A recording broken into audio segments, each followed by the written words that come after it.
Okay guys, here we go. We are on lesson 2. You'll see it's page 221, 27 to 37, skip number 33, and I'm going to do these second. I want to do these second because they're unique. As you can see, look at the answers for them. I want to do 51 to 56 all first. I want to focus there. And here's the answers for those ones. They look familiar because we get a lot of repetitive answers in trigonometry. But we have to be able to get them, and they have to be exact values. Now, I'm going to do problem number 55 because it's right down the middle, it's right down the pipe, and they ask you in problem number 55 to find the tangent of 11 pi twelfths. Now, I already talked to you guys about twelfths. There's, all those pi things can be written with a common denominator of 12. But when they're basic, when they're easy, if somebody says, 7 pi twelfths like we did before, I can think of pi fourths as being 3 pi twelfths. I can think of pi thirds as being 4 pi twelfths. Add them together, I got 7 pi twelfths. But when it's something like 11 pi twelfths, it's much harder to find a combination that works sometimes. And if that's the case, this is when it's probably a good strategy to convert to degrees. Because even though we're getting really good at radian measurement, we all think in degrees. We do. If I cancel that, boom, bang, boom. And 12 goes into 180 15 times. This turns out to be a 165-degree angle. Now this, you might be thinking, well, I don't have any combination that works for that. But you do. Here's why I wanted to do these ones first, because they relate to what you just did. But if I think of this now, let's say, as the tangent of a 165-degree angle, think about it. You got an angle that you know that ends in a 5. So let's play this game. Tangent of 45 degrees plus what would give you 165? And that's 120. And you might say, well, wait, I don't have 100. Yes, you do. Let's draw these reference angles. If I draw a 45, easy peasy, that's my 45. I go 1, 1, rad 2. But don't forget, you have 4 quadrants of information. So if you did draw a 120-degree angle, you'd have a 60-degree angle here.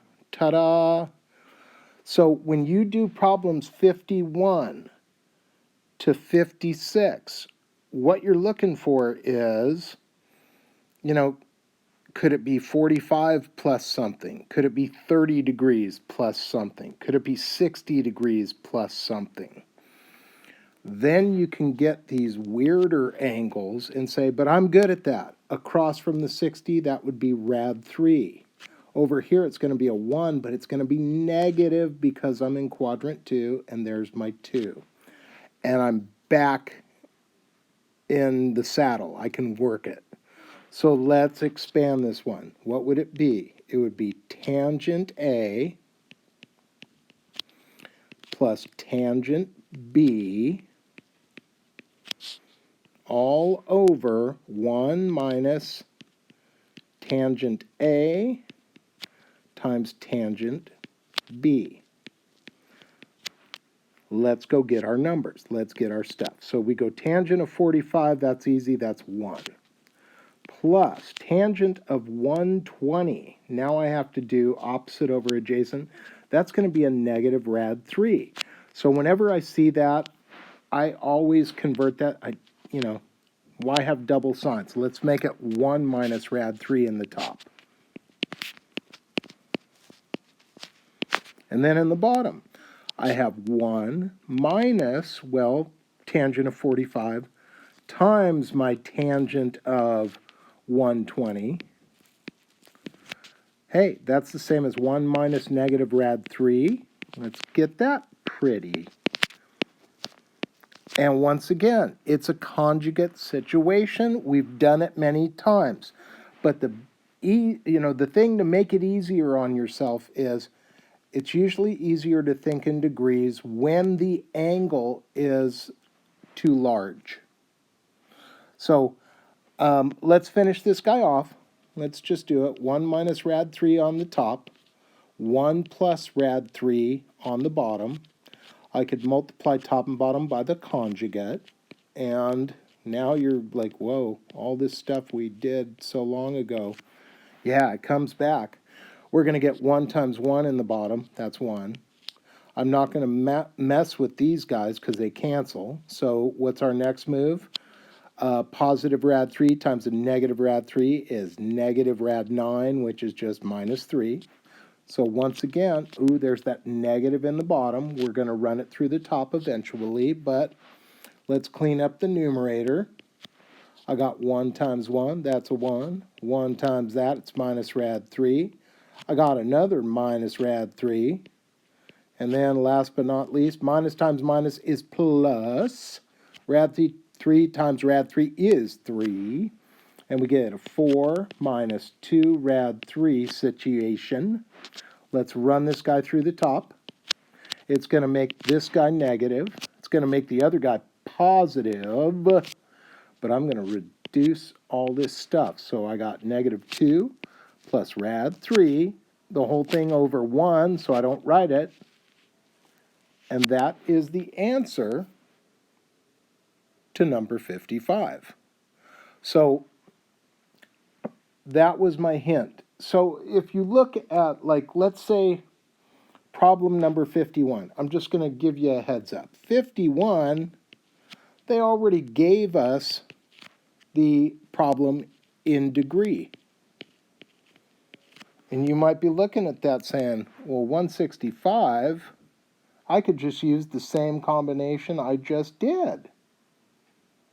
Sure you could. You could totally use the same combination you just did because it's 165.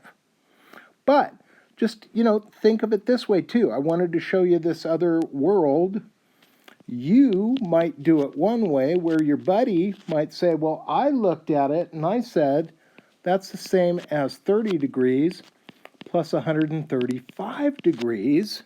And you go, wait a minute, does that work out for me? If I drew a 30-degree reference angle, I got 1, I got rad 3, I got 2, so I got some goods. What about a 135-degree angle?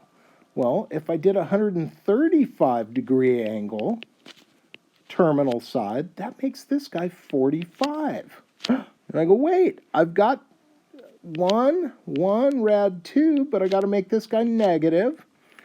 I could use this configuration to get it done. This could have worked too. So don't give up. Think of it. There's many different ways you can get it, but your brain wants to always bring it back to 30, 60, 45, whatever. Sometimes you got to think outside of quadrant 1. And then if I wanted to, this is sin cos cosine. I could go, oh, sine of 30, cosine 135. Since it's a plus, I'm going to keep a plus. Cosine 30, sine 135. And I could do all my magic and get it to work out. I could do that. Now, let's look at the ones that I skipped over. Let's take a look at the problems at the top. These are some peculiar looking answers. And I want to warn you, you're going to have an urge to do something very wrong in these. I picked out problem number 31 as an example. So let me show you what 31's all about. I'm going to scroll down so I have some room to work. But here we go. So number 31 from that section says this. Cosine of 3 pi fourths minus x. And the instructions are, write it as a single function of x or theta. Well, if you look at the questions, whenever they use the variable x, they gave you the problem in radians. Whenever they give you theta, they gave you the problem using degrees. If you want, you can convert. It doesn't matter to me. If you want to take 3 pi fourths and convert that thing. But when I look at 3 pi fourths, I think, hey, that just puts me over here. That's my 3 pi fourths angle, which means I got one more pi fourth to make it to pi here. So this guy, I'll get rid of that because that might distract you. But that means my reference angle here, this guy is just a pi fourths angle, which is a 45, which is 1. I got a 1. I got a rad 2. I'm going to stick a negative on that guy. So I could use that. Now, in this section, this is why I wanted to go through this, because you'll see this type of situation a lot. And just because section 5.4 mentions sine and tangent doesn't mean they're not going to say, hey, what about couscous? Because I have couscous also. And if it's cosine, I go cosine 3 pi fourths sine at, oh, sorry, couscous, cosine x. Since it's a minus, I'm going to do a plus, and then it's sine 3 pi fourths sine x, and we've got to use that 3 pi fourths reference angle there. So let's do it. If I wanted to find the cosine of that, it would be negative 1 over rad 2 times the cosine of x. That's what it is. The next one, if I did the sine of that, it would be plus, the sine of that would be 1 over rad 2 times the sine of x. Well, that's not what the answer looks like, but what did they do? Well, they did this. They said, we have common denominators. We have, technically, this is what we're looking at.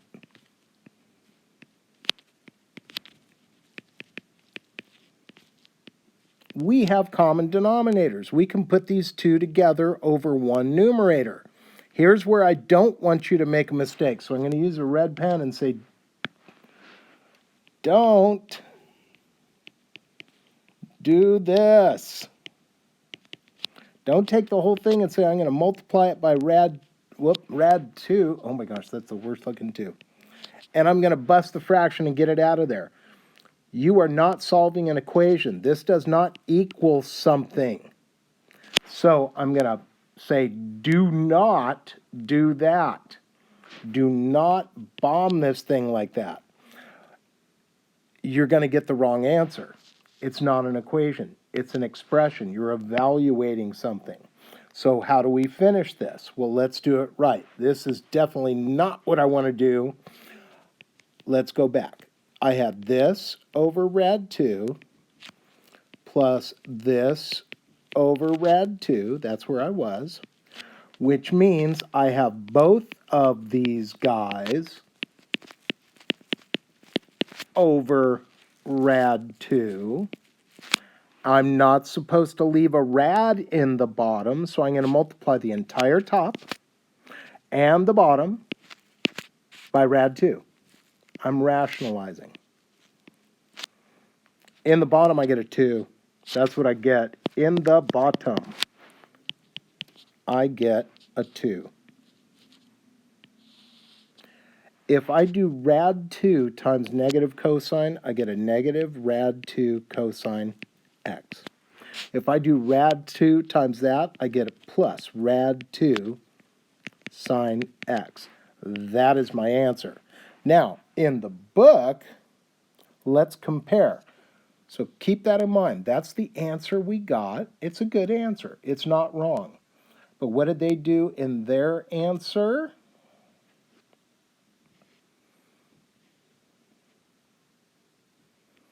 On number 31, they said, since cosine's negative, let's put it in the back. Let's put the sine x in the front. And let's just write the rad 2 outside of parentheses. Let me get rid of all that noise for you in a second here. Ding, ding, ding. What did they do? They took the answer that we got and they just rearranged it so it would look what they consider prettier. They said, let's put this part in the front. Let's put this part in the back. Let's leave the whole thing over 2. And then let's just pull that rad 2 out of there so it looks like this. That's a fine answer too. This is correct. This is also correct. I wanted to point that out because what you're going to be doing is using an expansion formula. This is couscous. You're going to expand it out. You're going to use your reference angle. And you're going to clean it up, but don't treat it like an equation. Don't do the red. You're going to add 2 fractions together. You're going to clean it up. This is the answer that I got first. But they wrote it this way. They're both correct. You might have a little trouble seeing what your answer is. You might have a little bit of trouble seeing what your answer is. Now, I skipped over some of the problems. I stopped you at 37. I told you to skip number 33. I just don't like the way they wrote it. It's too confusing to explain to somebody. But I do want you to remember, this came from the last section. They gave me problems like this in the last section. Here's my last example.